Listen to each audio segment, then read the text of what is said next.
Muito boa noite, amigos. Sejam bem-vindos a esta live hoje no canal do Frei, na TV7, né? Estaremos hoje transmitindo uma live especial. Mas antes da gente propriamente iniciar a nossa live de hoje, vamos fazer um momento de harmonização, né? E aí eu vou chamar a Nayara, que vai fazer para a gente essa leitura de harmonização, tá? Para que a gente possa iniciar, tá? Nayara é trabalhadora do Centro Espírita Frei Evangelista, né? E está aqui para fazer a leitura de harmonização. Nayara. Boa noite, gente. Agradecer a oportunidade de estar fazendo essa live aqui. E para a nossa harmonização, a mensagem é do livro Pão Nosso, pelo Espírito Emmanuel, psicografado por Chico Xavier. O nome da mensagem é Crê e Segue. Assim como tu me enviastes ao mundo, também eu os enviei ao mundo. Jesus, João, capítulo 17, versículo 18. Se abraçaste, meu amigo, a tarefa espírita cristã, em nome da fé sublimada, sedento de vida superior, recorda que o Mestre te enviou o coração renovado ao vasto campo do mundo para servi-lo. Não só ensinarás o bom caminho, agirás de acordo com os princípios elevados que apregoas.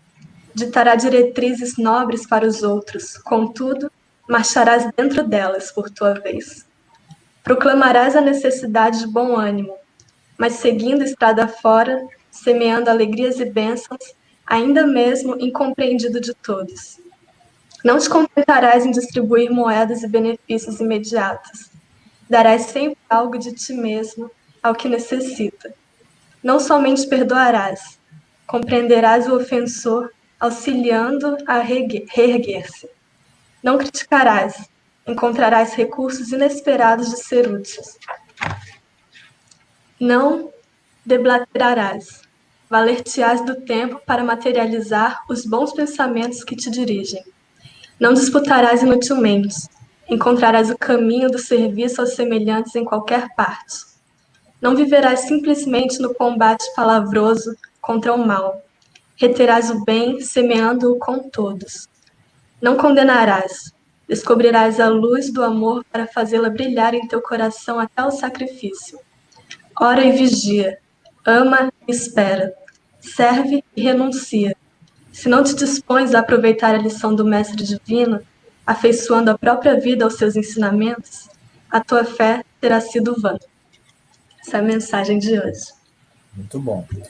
E para que a gente possa fazer a nossa prece, hoje a nossa prece será musicada, a gente convida o Kleber Manajás, né, um jovem músico, né, jovem músico espírita, trabalhador do Vinha de Luz, que está aqui para contribuir conosco. Seja bem-vindo, Kleber. Boa noite, Hildo. Boa noite a todos que estão assistindo a live de hoje. Bom, e para começar a prece musical, a primeira música vai ser Aos Pés do Monte, de Tim e Vanessa. Ela trata principalmente dando ênfase ao Sermão da Montanha. Daí vem o nome Aos Pés do Monte, que faz uma referência ao Sermão do Monte. E o principal ênfase dela é naquela frase de Mahatma Gandhi, que ele diz: se todos os livros sacros fossem perdidos, mas restasse apenas o Sermão da Montanha, então nada estaria perdido.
Muito bem, muito obrigado, Clebinho, pela sua música, linda música.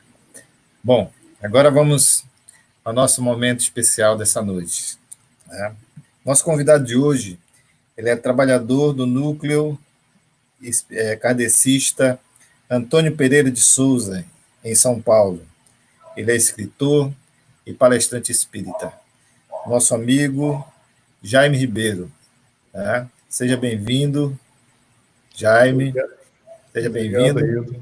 E vai nos trazer hoje uma mensagem para que a gente possa fazer uma reflexão, né? E ao final da sua fala, aqueles que quiserem fazer questionamento, fique à vontade. Com o tema hoje será empatia e a evolução do espírito. Jaime, meu amigo, seja bem-vindo, é com você. Obrigado, Hildo. Boa noite a todos, pessoal da TV7, de todo mundo que está nos retransmitindo.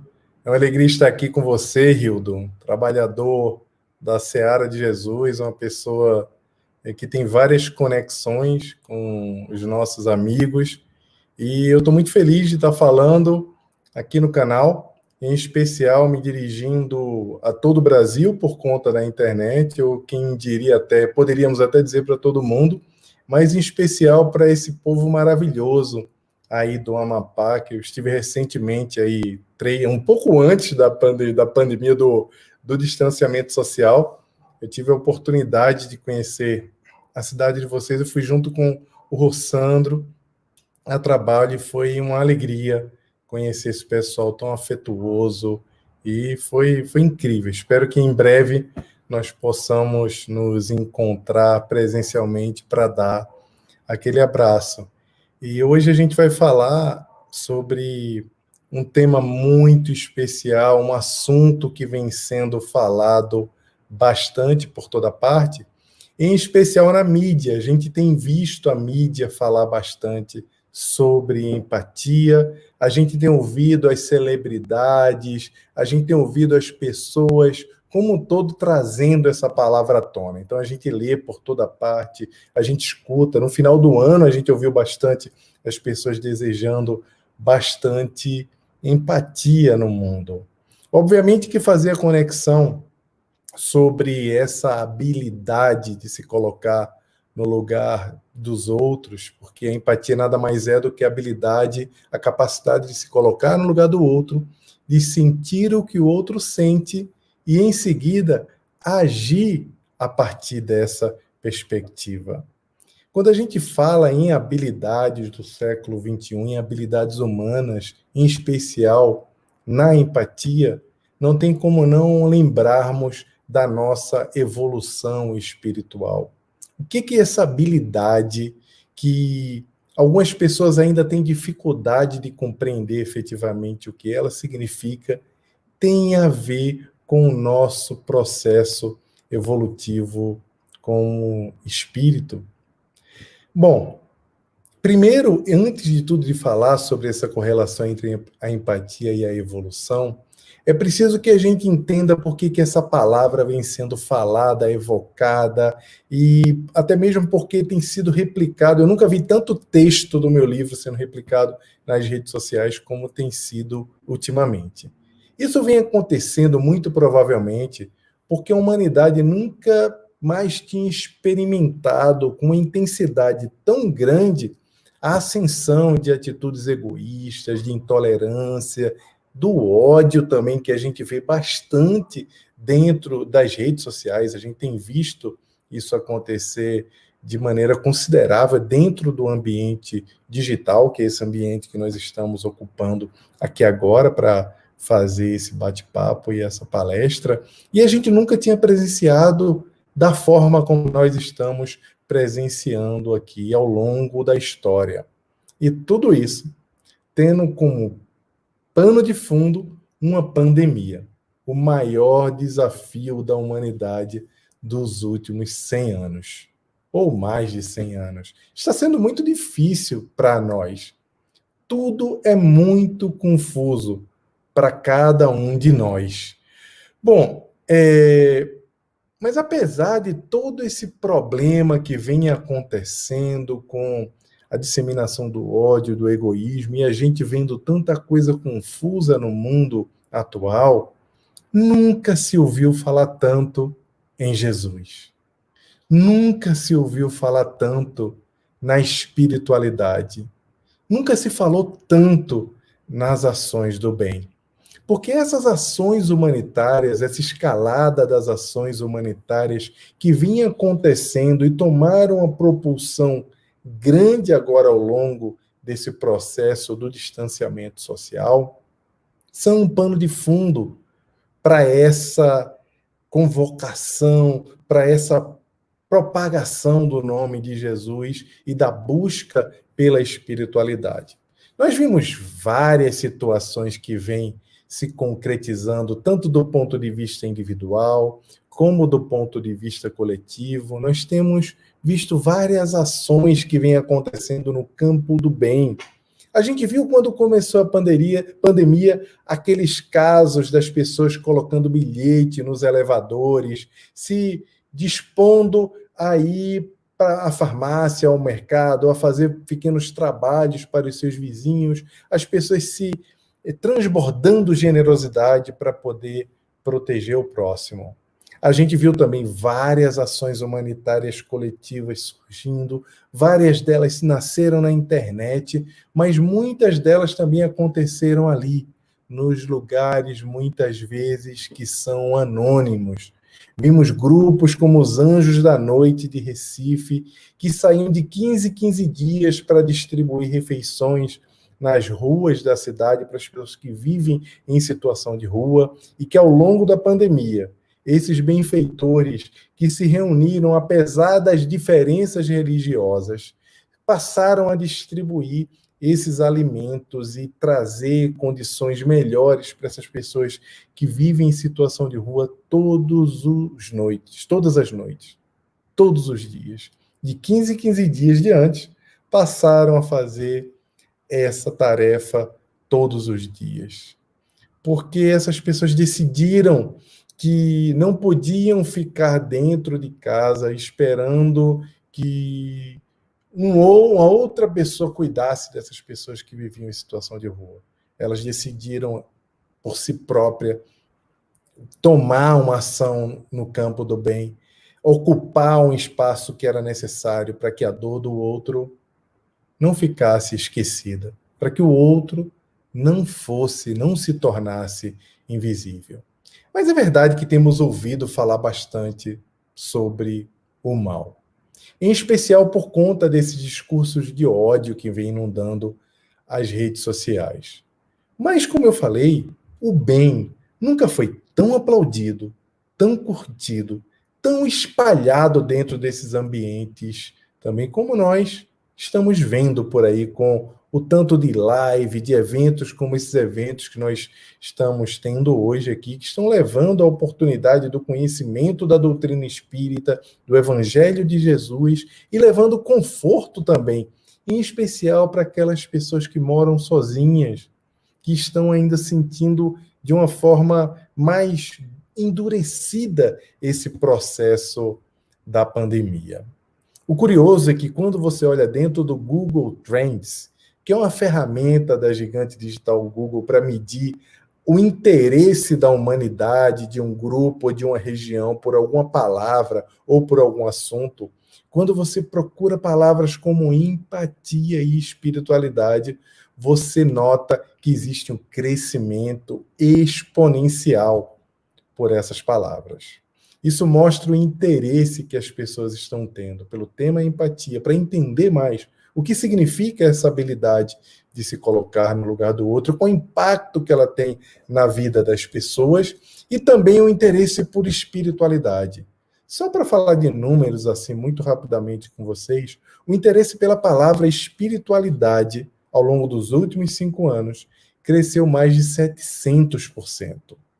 Isso é uma mudança de paradigma, isso é uma mudança de comportamento, porque nós sabemos o que, via de regra, quais são os assuntos e os conteúdos que as pessoas, via de regra, procuram na internet, que, via de regra, são assuntos relacionados a humor ou a sexualidade propriamente dita. E aí a gente vê, no meio de todo esse interesse, que são múltiplos, estão lá, todos os conteúdos dentro da rede digital, a gente vê um crescimento pela palavra espiritualidade. Mas mesmo assim, apesar de todo esse interesse pelo amor, apesar de todo esse interesse pelo autoconhecimento, pela melhoria íntima, para compreender o que efetivamente significa espiritualidade, para compreender os mecanismos da empatia, como ela pode ajudar a construir uma sociedade melhor, nós não podemos abrir a boca hoje e dizer: vivemos em tempos de paz. As coisas efetivamente melhoraram no mundo. E quando eu falo melhorar no mundo, não é que eu digo que o mundo está pior do que era antigamente, porque basta você ler Yuval Noah Harari ou fazer uma pesquisa mais aprofundada em dados, pode ser dados do Ministério da Saúde, dados da Organização Mundial de Saúde, qualquer dado estatístico que você procurar sobre o mundo de hoje e o mundo de 50, 60 anos atrás, você vai perceber o quanto o mundo mudou para melhor. Um dado muito simples de achar e que é bem importante a gente olhar é o de mortalidade infantil, por exemplo, que já foi reduzida a 30% e que hoje, em alguns lugares, é bem menor do que 3%. E no próprio Brasil, houve uma evolução assustadora nos indicadores de mortalidade infantil, que nós conseguimos, de alguma forma, fortalecer a luta contra algumas coisas que impactavam diretamente a saúde do ser humano. Mas ainda não temos tempo de paz. Porque antigamente nós dizíamos que uma sociedade em paz era uma sociedade que não estava em guerra. Aquela guerra belicosa que estava todo mundo lá com exércitos na rua, se degladiando, e que boa parte dessas guerras depois se perdia o sentido de... Ninguém entendia direito qual que era o ponto inicial daquele conflito, e era um horror, e a gente sabe muito bem o que aconteceu na Segunda Guerra Mundial e em tantas outras guerras que assolaram o mundo e que, graças a Deus, ultimamente nós não temos ouvido falar, não tem acontecido esses grandes conflitos. Esses conflitos, via de regra, lá na antiguidade, eles se davam por conquista de espaço de terra. Terra era a riqueza. A agronomia, quem tinha mais terra, quem podia plantar mais, quem podia ter mais acesso aos metais preciosos eram os países, as nações mais ricas. Depois que desse movimento do poder pela agricultura, pelo espaço, veio a Revolução Industrial e os povos começaram a entrar em conflito por conta de hegemonia do sistema sociopolítico econômico, e a gente viu tudo o que aconteceu na nossa história. Hoje em dia, os conflitos já não acontecem nessa ordem, mas agora nós vivemos numa sociedade dos microconflitos, onde o ponto central é o controle da ideia dos indivíduos. É compreender como cada um de nós se comporta por meio dos tagueamentos digitais, por meio da compreensão dos nossos movimentos digitais. De forma que hoje, muito provavelmente, algumas plataformas digitais nos conhecem muito mais do que alguns amigos ou algum parente nosso, ou seja, sabem tanto da gente, sabem mais da gente do que muitas pessoas que nos são caras. Um exemplo prático, eu até falei hoje de manhã numa palestra que eu fiz para alunos da Rede Pública de Pernambuco, é onde eu moro. Eu moro em São Paulo, eu sou de Recife, e minha mãe nunca veio aqui no meu apartamento, tem pouco tempo que nós estamos morando aqui, e ela não conseguiu me visitar ainda. Isso quer dizer que, agora nesse momento, o Google sabe onde eu estou, mas a minha mãe efetivamente não sabe onde eu estou. Inclusive, ele sabe que eu estou falando com vocês, todas as pessoas que estão aqui conectadas, e ninguém tem esse conhecimento. Mas apesar de todos esses conflitos, de todas as transições e hegemonias de povos e nações do passado, apesar das guerras e epidemias, a Boa Nova permanece intacta, atravessando todos os períodos e iluminando o futuro da humanidade.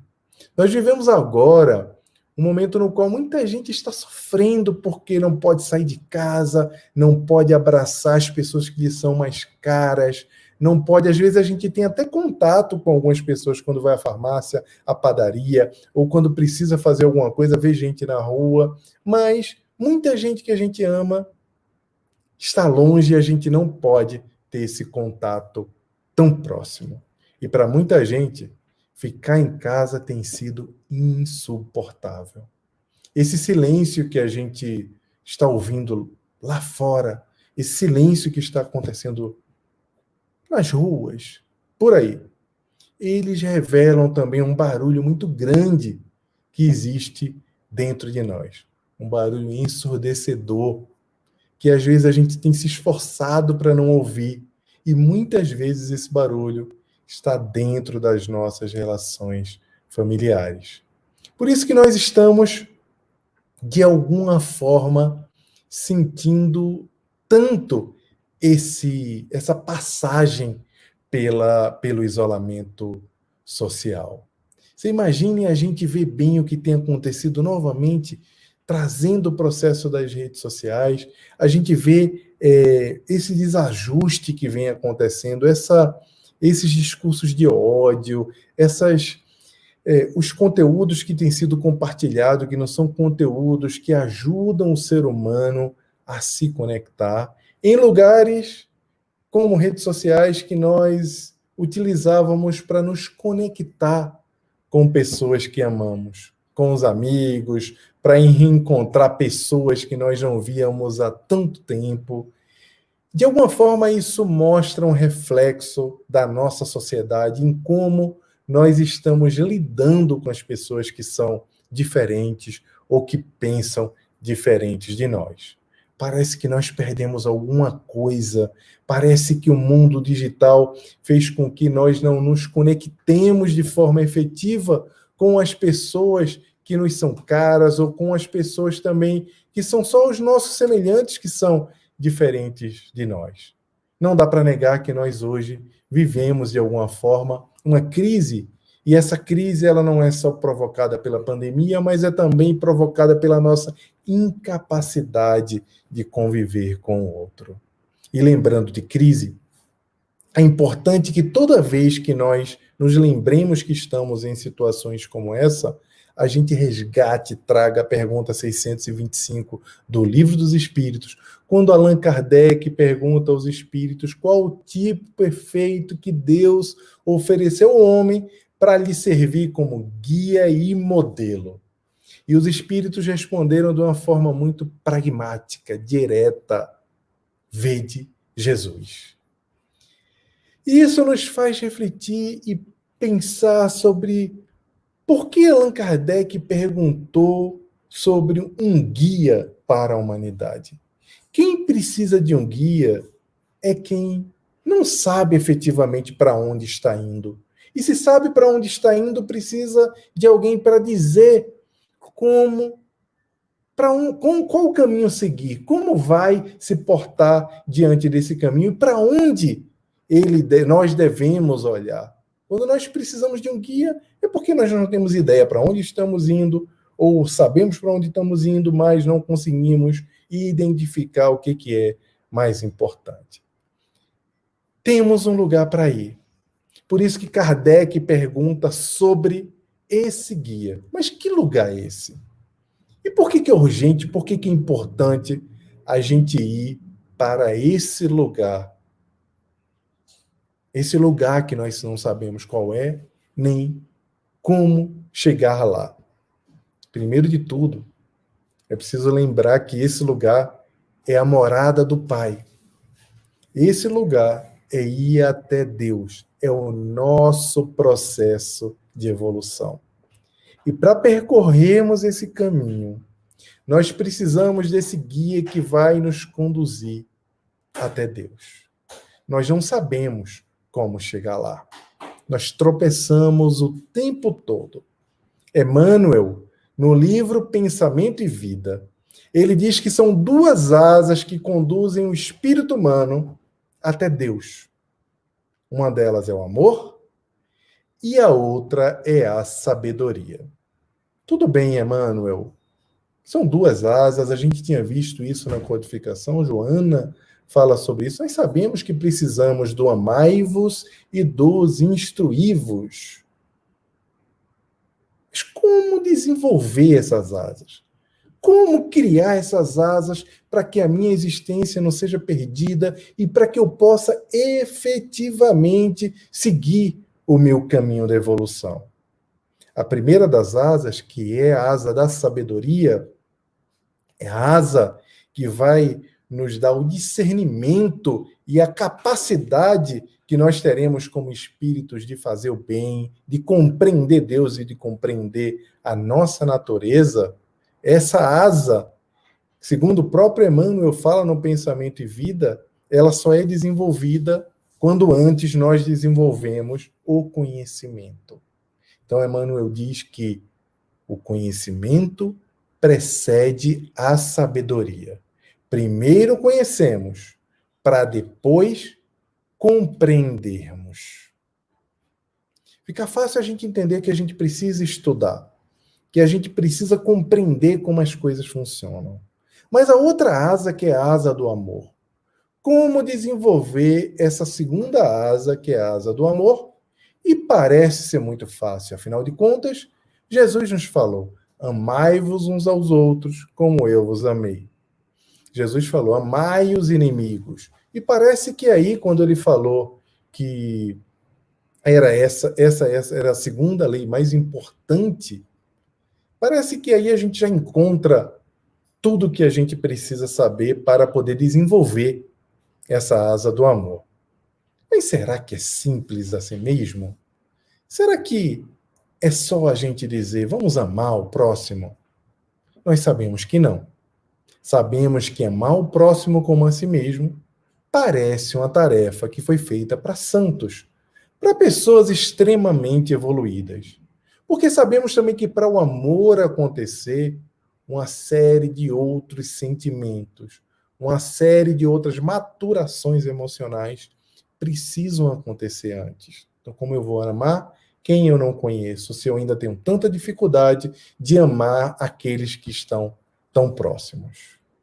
Mas Jesus, nosso mestre, que nunca nos abandona no seu amor infinito, ele nos deu essa dica de como nós podemos encaixar a nossa rota para o desenvolvimento dessa segunda asa, que é a asa do amor.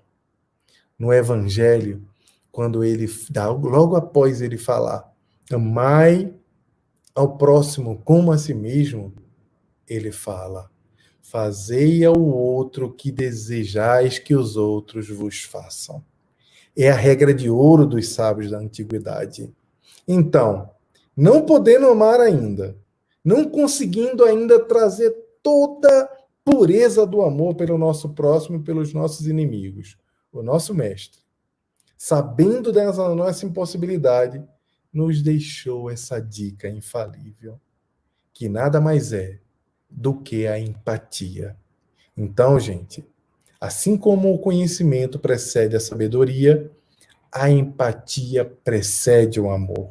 Não conseguindo amar ainda o próximo, não conseguindo devotar a pureza do meu sentimento, eu posso me esforçar em executar o exercício de me colocar no lugar das outras pessoas e tentando compreender como a outra pessoa se sente, tentando entender como essas coisas funcionam, eu posso dar passos para que eu possa, por fim, amar ao meu próximo. Assim como o conhecimento precede a sabedoria, a empatia precede o amor. Ainda não conseguindo amar, podemos praticar a empatia para avançar na nossa jornada espiritual. E para quem não lembra da escala espírita, como funciona? Quando a gente olha atentamente quando se define o que são espíritos ainda imperfeitos que nós somos, espíritos ali da terceira ordem da escala espírita, nós vamos lembrar: domínio da matéria sobre o espírito, propensão a fazer o mal. E aí, quando a gente dá um salto, até a pergunta 107 do Livro dos Espíritos, a questão, o item, quando Allan Kardec nos explica efetivamente o que são espíritos da segunda ordem, que é para onde nós estamos caminhando, nós olhamos que os bons espíritos, espíritos da segunda ordem da escala espírita, são espíritos no qual existe um predomínio do espírito sobre a matéria. Lembram lá do primeiro? Predominância da matéria sobre o espírito.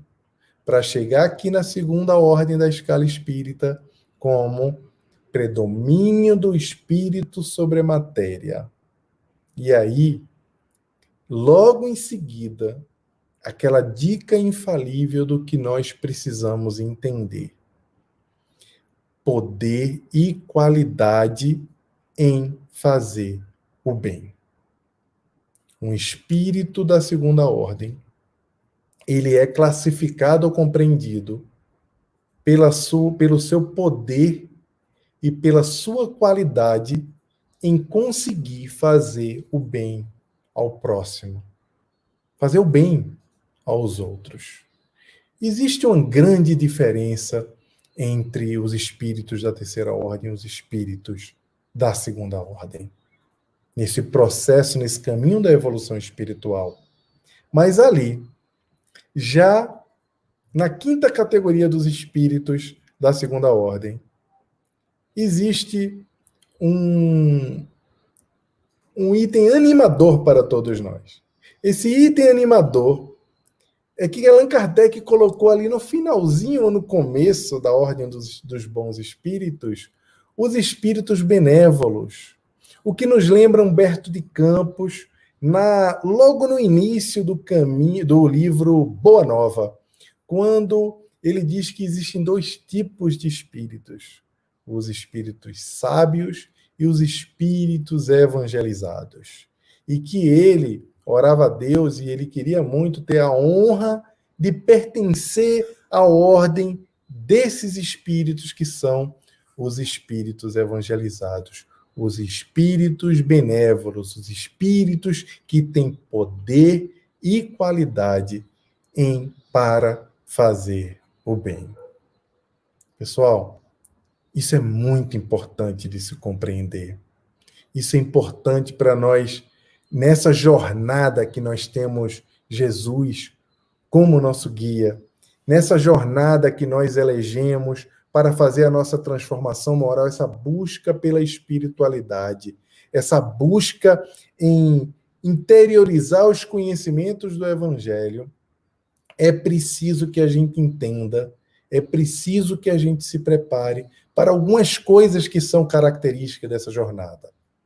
A primeira delas é que quando você está buscando a sua reforma íntima com muito afinco e com muita vontade, como dizia Emmanuel, que era a grande governadora da nossa mente, é dela que depende o nosso processo de reforma íntima, não é da nossa inteligência, não é da nossa memória, a memória da nossa dor, é a nossa vontade que impulsiona a nossa reforma íntima. Então, nesse processo de reforma íntima, é preciso que nós estejamos preparados, porque é possível que você vá perder muitos amigos quando for cuidar da sua saúde mental e da sua espiritualidade. É possível que alguns antigos companheiros não entendam que você está num caminho de aprofundamento para se tornar uma pessoa melhor. Mas será que nós estamos preparados para essa perda de pessoas que estão ao nosso redor quando nós começamos a nos ocupar de uma forma mais intensa em servir a Jesus? Se sim, se estamos preparados, por que ainda só procuramos o Cristo, só procuramos a Deus quando estamos em momento de dor? Por que só procuramos nos conectar com Deus quando estamos passando por momentos de estresse, momentos de profunda dor? Porque Deus não vem até nós por causa dos nossos abismos. Deus esteve o tempo todo aqui. Ele está ao nosso lado o tempo todo. Nós é que buscamos a Deus apenas quando esvaziamos os nossos corações de todas as outras prioridades que nós elegemos e colocamos à frente da nossa conexão com o Criador. Agora, é preciso que você responda com sinceridade para você mesmo. Qual é a prioridade da sua vida? É Deus? É a sua espiritualidade?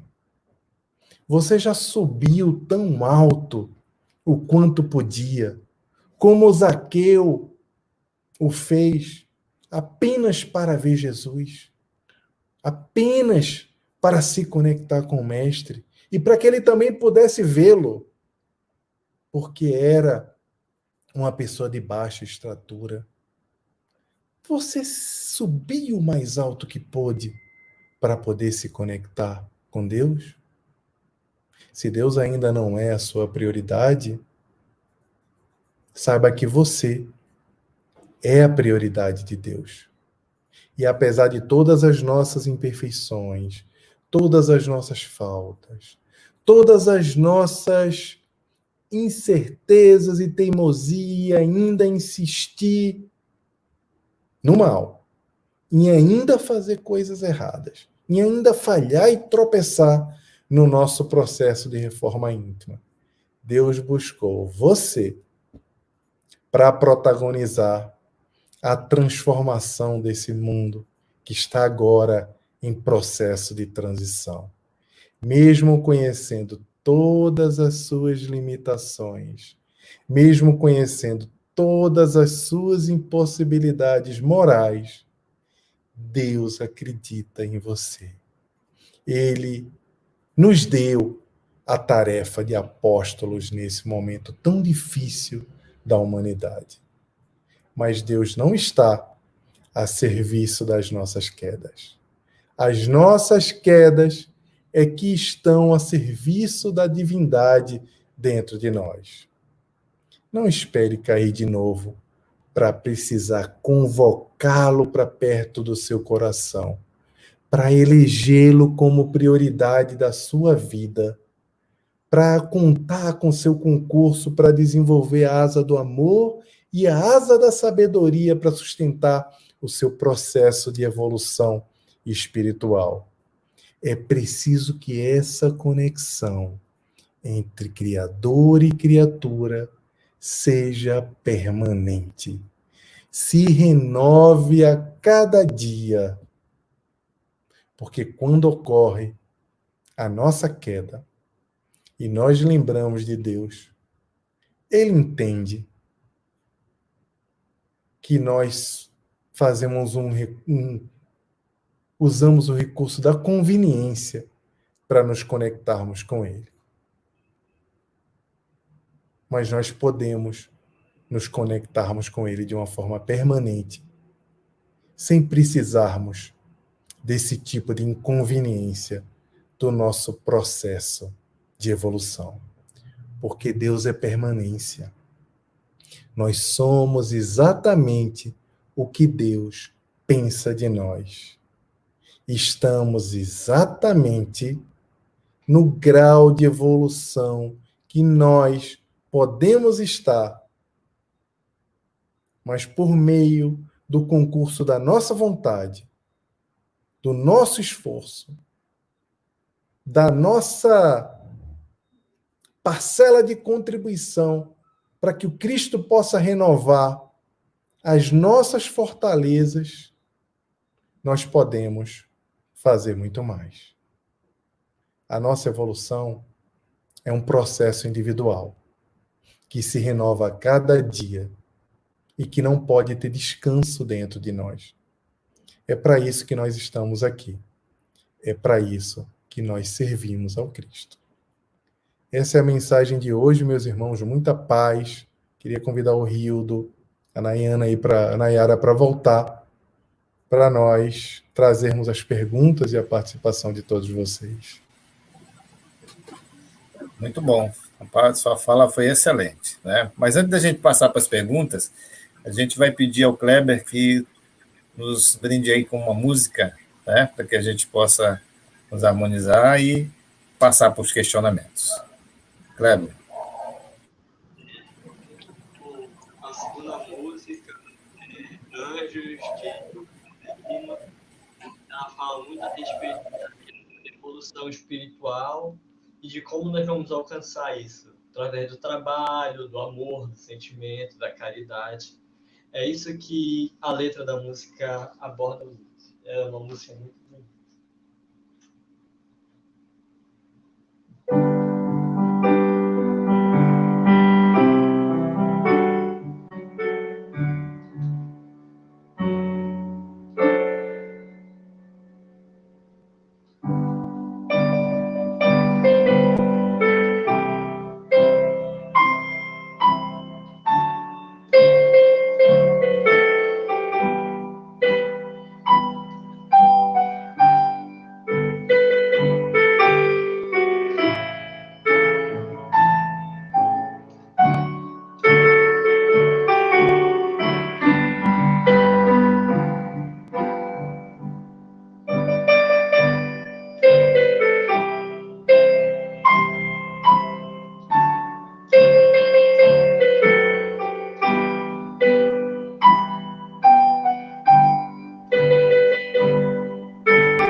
Muito bem. Bom, vamos passar para os questionamentos agora, Jaime. né? A gente tem aqui Vamos. Pergunta dos internautas e também a Nayara e Kleber, se quiserem questionar também, fique à vontade. Vou começar primeiro com os internautas, e aqui nós temos o primeiro, que é da Silvana Santos, que é a minha esposa, faz um questionamento aqui. Ela diz o seguinte: então a empatia é a ponte que preciso para diminuir os remorsos e as diferenças entre eu e as demais pessoas? Hildo, Silvana é o nome dela, né, Hildo? Isso, Silvana. Silvana, a empatia, ela pode ser utilizada também para você diminuir o remorso, porque quando você consegue compreender a forma como a outra pessoa se sentiu, a forma como o outro se sente porque você o magoou, ou quando você... ou alguém que está magoado efetivamente, você consegue fazer um exercício de fraternidade, de amor dentro de você, em especial evocando aquela questão da regra de ouro que eu falei, que é fazer o outro aquilo que desejam que lhe façam, acessa um nível de compreensão na sua cabeça que uma pessoa que está desavisada em fazer esse exercício, ela não conseguiria. Quando você tem contato com o outro na rua, você vê, por exemplo, uma pessoa que te dá um tranca no carro na rua. Via de regra, todo mundo fica muito chateado com isso. Quando alguém fura fila ou faz alguma coisa assim que você se sente agredido no contato social. Quando você se exercita a compreender que aquela ação, que aquela coisa ali pode ter um outro significado, você também fica em paz com você mesmo e julga menos. Vou dar um exemplo mais prático, um pouco menos complexo do que uma situação dessa, que pode ser...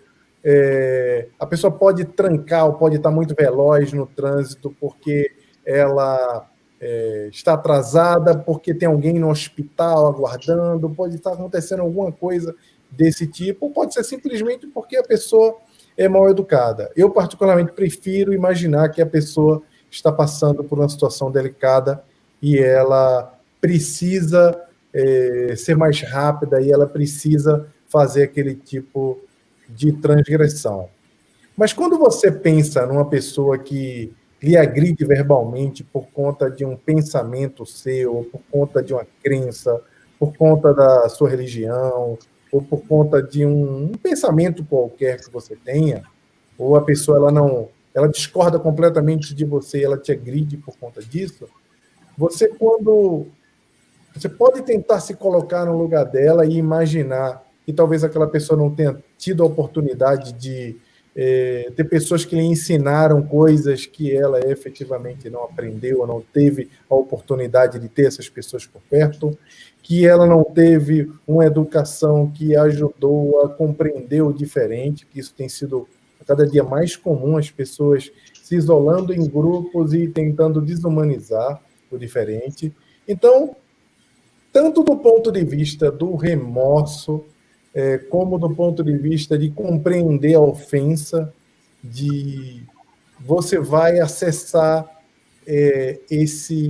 essa tua compreensão mental, essa tua paz, essa tua possibilidade de compreender o outro sem julgamento, de uma forma mais, digamos, mais consistente. Isso vai te trazer paz de alguma maneira. Okay. Ela continua, só dando continuidade à tua pergunta, ela pede para fazer a diferença entre empatia e simpatia, como não confundir os dois termos. É uma boa pergunta, Silvana, porque, inclusive, na literatura, eu não sei se você leu o livro Empatia, o meu livro, eu falo sobre isso lá, e é bem curioso essa pergunta, porque eu falo um pouco sobre isso, e é uma pergunta que vez ou outra aparece, mas via de regra com gente que estudou sobre o assunto, essa pergunta. Por isso que eu estou falando que é um livro de quem já tem um conhecimento, uma pergunta de quem já tem conhecimento sobre o assunto. Via de regra, quando a gente fala em simpatia Simpatia, quando traduzimos a palavra simpatia do inglês para o português, a gente coloca ela num patamar semelhante ao patamar da empatia. Porque a simpatia, que é o sympathy em inglês, quando alguns autores traduzem para cá, eles colocam em uma outra conotação, que é a nossa própria simpatia. Vou tentar deixar isso um pouco mais claro, que fica realmente, de fato, confuso.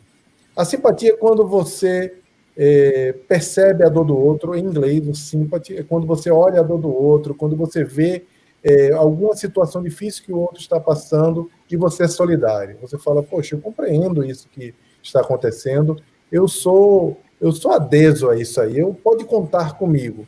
Mas você efetivamente não faz nada para que aquela situação mude, você não tem uma ação sobre aquele determinado assunto ou sobre aquela observação que você está fazendo. A empatia é diferente. A empatia, a gente até fala que... Nós falamos que a empatia é um verbo porque não existe a capacidade... Não tem essa de você se colocar no lugar do outro, de sentir o que o outro sente e não fazer nada a respeito. Não fazer nada a respeito não é só um movimento da caridade. Às vezes, o fazer alguma coisa é só ouvir, é ficar calado para poder ouvir como o outro se sente, ter algum tipo de ação partindo disso. Então, quando a gente traz simpatia para cá do inglês para o nosso idioma, simpatia é quando você gosta de alguma coisa. Você tem simpatia quando você tem afinidade. Eu tenho simpatia pelo Hildo, a gente não se conhece ainda, mas o Hildo é uma pessoa tão bacana, eu acho ele uma pessoa interessante, um cara que eu tenho uma simpatia por ele. No caso da palavra simpatia em inglês, ela significa alguma coisa mais semelhante à compaixão, à dó, a você sentir de alguma forma solidário aquele problema. Então, a empatia é esse movimento de se colocar no lugar do outro, sentir o que o outro sente e agir a partir dessa perspectiva. A simpatia aqui em português é quando você... por exemplo, a Fraternidade Sem Fronteiras. Eu sou simpático à causa da Fraternidade Sem Fronteiras, mas eu não tenho nenhuma adesão àquela causa. Eu acho legal. Digamos, simpatia eu acho legal, eu gosto daquilo ali. Então, tem uma diferença aí, inclusive que alguns autores, quando trazem para o português, eles cometem esse equívoco de trazer o sympathy exatamente como simpatia. São duas coisas completamente diferentes. Porque na empatia você faz um exercício para compreender o outro. E a simpatia é simplesmente um movimento espontâneo, que você pode ser simpático sem qualquer ação ou sem qualquer tipo de envolvimento emocional. Certo. Nayara, você tem algum questionamento, Nayara? Eu tenho um questionamento, Jaime. Eu estava conversando sobre empatia com alguns amigos meus, e aí surgiu uma questão que até hoje eu fico refletindo porque eu não consegui interpretar muito bem. Um dos amigos tem ansiedade generalizada. E ele falou que ele não consegue sentir empatia, ele não consegue se colocar no lugar do próximo, porque ele só consegue enxergar a dor que ele está sentindo. Só consegue enxergar aquilo que faz mal para ele e não percebe que, às vezes, as ações que ele está fazendo podem machucar os outros. Isso faz com que ele sofra também, mas é uma questão de que ele falou que eu não consigo me colocar no lugar do outro quando eu estou fazendo algo que me deixa ansioso. Como que a gente pode ajudar uma pessoa assim que reconhece os seus limites, mas que quer ir mais além, quer sentir essa empatia?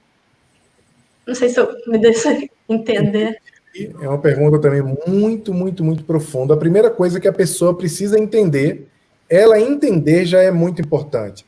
Porque veja o que você está falando, Nayara, quando ela diz que ela não consegue perceber e acaba magoando os outros, de alguma forma ela já está sentindo que está provocando um problema na outra pessoa. Então ela está fazendo um movimento empático. Diferente do que a gente pensa, a empatia, ela não nasce por um desejo nosso apenas de nos colocarmos no lugar do outro. A empatia ela pode ser praticada, mas todos nós temos neurônio espelho. Neurônio espelho os neurônios espelhos foram descobertos em 1992 como que por acaso. E ele também está em alguns animais, em alguns primatas. Um neurônio espelho é o responsável por provocar sensações em nós, como a sensação de que quando a gente vê alguém bocejando, a gente boceja também. Isso acontece com vocês, é bem comum. Ou quando você vê alguém, por exemplo, o Kleber está aí, ele vai tocando, e vamos supor que ele machuca o dedinho dele enquanto ele está tocando, e a gente sente daqui também. A dor não foi em nós, mas a gente sente como se tivesse sido. O neurônio espelho, ele provoca essa nossa reação a eventos que não são reais, não estão acontecendo com a gente, mas estão acontecendo com o outro, e você fica... É aquele que faz isso, ou seja, ele já está dentro de nós.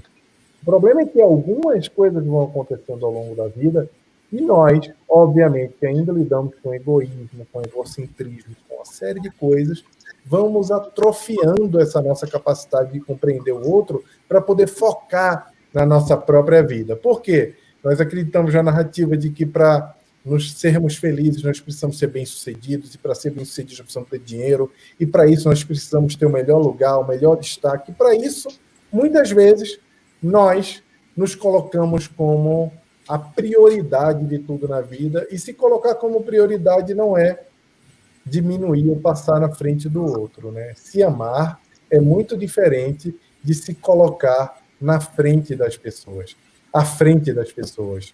Então, ele já fez um bom movimento. O que ele precisa fazer para se ajudar, mais do que vocês, primeiro é procurar fazer terapia, procurar entender como é que ele lida com essas crises de ansiedade e, obviamente, ele procurar exercitar, mesmo tendo ansiedade. Olha, eu tenho ansiedade, então, por conta da minha ansiedade, eu faço essas coisas e eu te magoo. Gente, eu sei que é difícil você, tendo crises de ansiedade, você se colocar nessa caixinha. Mas a ansiedade não é exatamente o nosso excesso de futuro, quando a nossa cabeça está mais na frente do que no presente, do que no passado, não é isso? Você sofre por antecipação. Então, se ele canalizar esse processo de ansiedade para entender, olha, esse meu ímpeto de ansiedade pode ferir alguém também, peraí, deixa eu observar isso um pouco melhor, ele já vai estar fazendo o exercício. Isso quer dizer que cada um de nós vivencia uma experiência de possibilidades de se colocar no lugar do outro diferente. Isso tem a ver com a evolução espiritual também. Isso tem a ver com o quanto nós... E a evolução não quer dizer que uma pessoa mais empática, mais evoluída do que uma pessoa que não tem empatia nenhuma, porque a pessoa pode estar com um problema, eu vou chamar de encaixe, que é a pessoa está tão concentrada em si mesma, muitas vezes até influenciada pela espiritualidade, influenciada, a pessoa não consegue enxergar o quanto ela está magoando os outros e o quanto as ações dela têm um impacto negativo nos outros, e aí ela precisa cuidar disso também para poder avançar. Mas quanto mais nós compreendemos que é preciso amar, que é preciso a gente entender que não pode fazer o outro aquilo que a gente não gostaria que fizessem com a gente vai avançando no nosso processo de escala de evolução. E a gente precisa exercitar isso, porque a gente comete o tempo todo falhas. A gente vai cometendo falha com o outro. Mas aí a gente retoma e fala, eu não vou cometer mais essa falha. Eu aprendi, eu não posso mais trilhar esses caminhos, eu não posso mais dar essa bobeira, fazer essas coisas. Então, um bom começo é ele procurar ajuda terapêutica. O segundo é, de fato, assumir a responsabilidade pelos próprios atos, apesar dessas dificuldades que ele tem. E lembrar do Cristo. O Cristo é o nosso guia. E ele nos deixou essa regra de ouro maravilhosa que nos ajuda a praticar a empatia. Certo. Tá? Muito bom. Eu tenho uma pergunta aqui. Desculpa. Você quer fazer uma pergunta? Pode fazer. Uma pergunta aqui da Cris Santos, eu achei interessante, que ela pergunta aqui: como praticar empatia sem deixar de exercer o amor próprio? Porque tem também aquele limiar, aquela linha tênue entre você ter empatia e as pessoas interpretam mal com ser conivente. E aí você acaba deixando a pessoa te tratar como gato e sapato e acha que isso é empatia e que isso é uma forma de amor, quando na verdade acaba não sendo muito bem isso, né? Então como que a gente diferencia isso? Como praticar empatia sem deixar de exercer o amor próprio? Isso também é uma excelente pergunta. A própria frase ela já responde muito sobre isso. Amai o próximo como a si mesmo. Não é mais do que si mesmo. É como a si mesmo. Então, primeiro a pessoa precisa se amar. Quem não é um bom ímpar não pode ser um bom par. Primeiro você precisa se amar, para depois você doar esse amor ao outro. Quando você diz que é tão empático, que compreende tudo que a pessoa faz de errado, né, com você ou com o outro, você cria uma desordem também no processo, tanto ético como processo moral também. Porque nós sabemos que nem tudo que nós queremos nós podemos, nem tudo que nós queremos, nem tudo que nós queremos podemos, o querer, poder e fazer, né? Nem tudo que nós queremos nós podemos, nem tudo que nós podemos fazer nós devemos fazer, que é a terceira coisa. Queremos, podemos e devemos. Então, tem coisa que a gente quer, a gente não pode, mas a gente não deve. Quando o equilíbrio dessas três coisas acontecem, nós temos paz de espírito. Quando você mente para você mesmo, via de regra, e diz que é tão empático que aceita todo tipo de situação que acontece na vida, todo tipo de crime, microcrime, ou coisas que não são efetivamente aceitáveis, você não está se amando. Então, você não está sendo empático, você está deixando de amar a você mesmo. É diferente de quando você identifica que o outro errou, ou que existe alguma coisa que pode ser ajustada numa relação de amizade, ou qualquer tipo de relação, uma relação com um familiar, que pode ser ajustado, conversado, e que aquilo pode ser resolvido. É diferente de você sofrer agressões, por exemplo. Uma pessoa que sofre agressão o tempo todo dentro de casa e que fala, não, eu entendo, é porque ele bebeu, não é ele. Não, olha, eu entendo, é porque ela estava muito nervosa e quando ela fica nervosa ela quebra as coisas e quebra em cima de mim. Não, eu entendo. E aí tudo eu entendo tentando se colocar no lugar do outro, mas na verdade você está mentindo para você mesmo, porque algumas vezes você tem um processo de dependência emocional com aquela pessoa. Então, antes de mais nada, é preciso se amar. Ótimo. Kleber, tu tem algum questionamento, Kleber? Eu gostei da tua fala. Eu tinha uma pergunta a respeito dessa questão da empatia. Porque quando as pessoas falam de empatia, elas pensam em pessoas que estão sofrendo, não necessariamente também pessoas que sofrem, mas que normalmente elas já conhecem, ou que já viram algumas vezes. Mas é uma coisa que poucas elas percebem é empatia com aquela pessoa. Ô, Kleber, eu estou te ouvindo bem baixinho. Não sei se vocês estão ouvindo bem, pode transcrever, eu estou ouvindo bem baixinho você. Você pode repetir um pouco mais alto? Vocês estão ouvindo bem, pessoal? Ou só eu estou ouvindo baixo? Ah, tá baixinho. Tá meio baixo também. Tá baixo, Kleber. Por favor. Fala mais próximo que talvez saia mais alto. Isso. Tá. A questão da empatia, né? Porque muitas pessoas acham, quando a gente vai praticar empatia, normalmente é com alguém próximo, ou com conhecido, uma pessoa que está tendo dificuldade. Só que uma coisa que muito poucas pessoas pensam é em relação a praticar empatia com aquela pessoa que tu tem dificuldade de relacionamento. Inclusive, lembro até aquela frase de Jesus, amai ao próximo e também amai aos inimigos, né? Só que muitas pessoas têm exatamente dificuldade nesse ponto da empatia com o inimigo ou com a pessoa que tem dificuldade de relacionamento, tem uma certa dificuldade até para falar com ela. Aí eu queria que tu explicasse como é que a gente pode, práticas no nosso dia a dia, colocar práticas que possam nos ajudar a ter empatia com essas pessoas que têm dificuldades. Pergunta excelente também. Hildo, as perguntas aqui são altíssimo nível, eu estou surpreso. Eu nunca fui falar de empatia em lugar nenhum para vir perguntas assim tão profundas como as perguntas que vocês estão trazendo aqui. Kleber, é excelente o que você está trazendo. Primeiro, quero agradecer pelas músicas, foram lindas. Me conectei muito aqui, você toca aí maravilhosamente. Parabéns. É lindo ver alguém tocando aí piano, né? É o piano, o órgão, não estou vendo daqui, mas você deve tocar os dois. Né? Lindo. Essa pergunta é muito importante, Kleber, porque ela divide, inclusive, cientistas no mundo inteiro que pesquisam empatia. Olha só a pergunta que você fez. A pergunta que divide o pensamento. Existem alguns cientistas, eu falo isso também no Empatia, porque as pessoas empáticas serão os líderes do futuro, no livro. Existem pessoas que acreditam que os líderes não deveriam usar empatia, porque usando empatia, eles beneficiariam apenas aquelas pessoas que lhes são próximas, que lhes são simpáticas.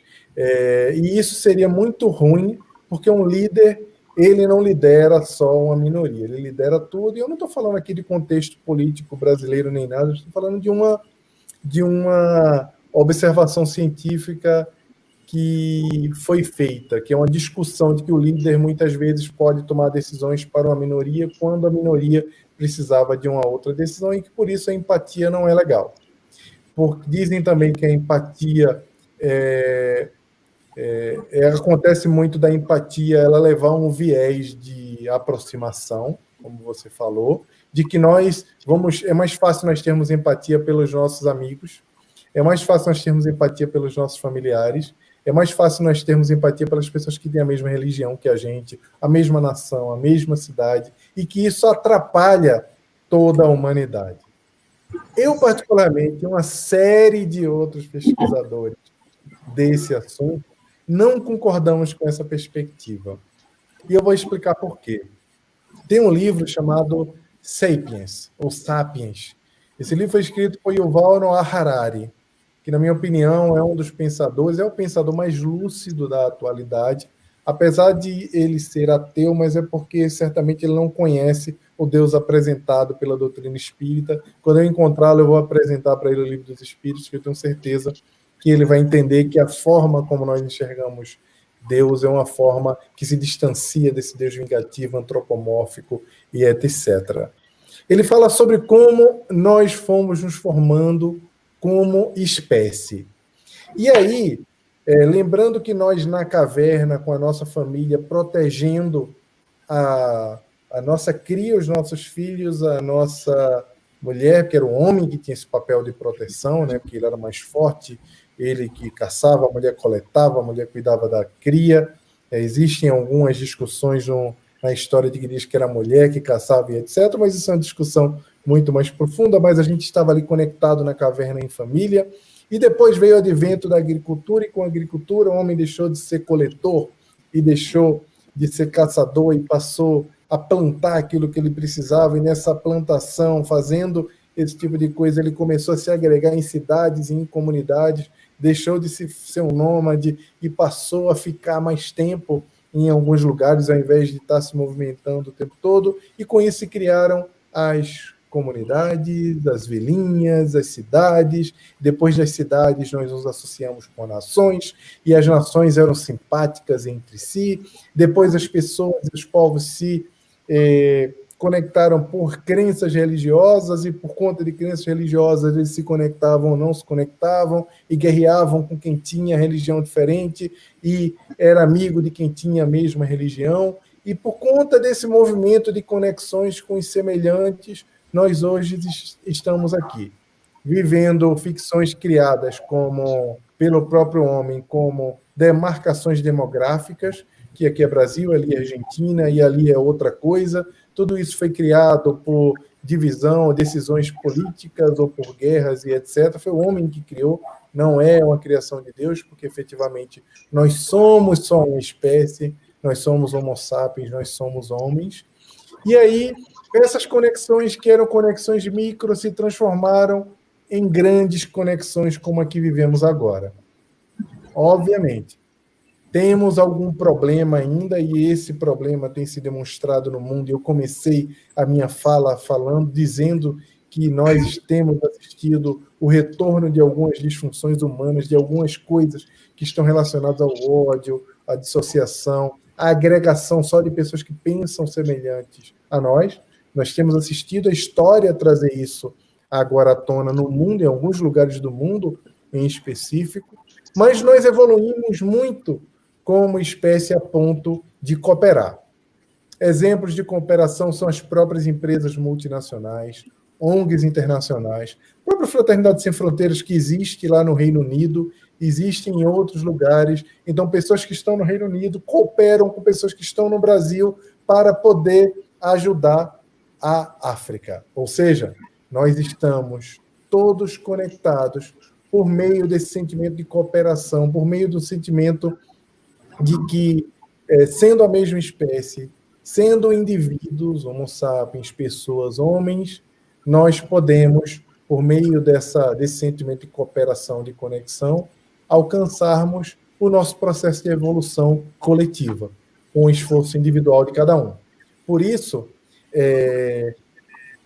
essa empatia que começou lá no pequeno, nos grupos, ela se expandiu para grupos maiores e ela vai, sim, estar em toda a humanidade um dia.